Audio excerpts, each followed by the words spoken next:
Kwa sasa nashukuru walivyotembelea, wakaona maisha yangu, wakaona wanisaidie kwa hali yangu, nisingeweza kupata sehemu kama hii ya kujistiri.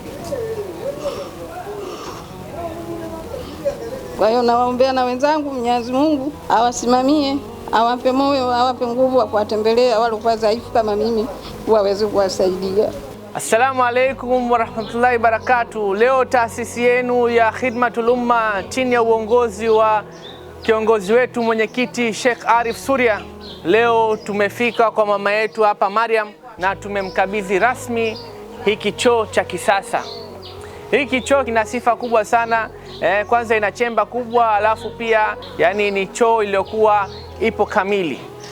Ukitofautiana na choo iliyokuwa natumia mwanzo, ile pale ilikuwa ni ndogo, structure ni mbovu, alafu pia ngazi zake zilikuwa zina hatari. Mpaka kuna siku mama bado kidogo anguke pale. Na pia hamna stara, mlango wa kushikiza. Kwa hiyo ndugu zangu, ipo haja sana sisi hapa kujitolea, kwa sababu Khidmatul Umma haifanyi kazi Tanzania tu pekee. Leo tupo, kesho hatupo, lakini tukitoa sadaka kama hii hapa itaendelea kutusaidia. Tutangulize vitu vitakuja kutusaidia huko mbeleni.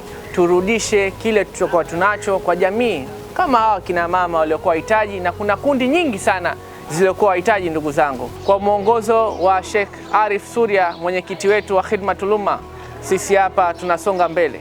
Allah subhanahu wa ta'ala atukubali.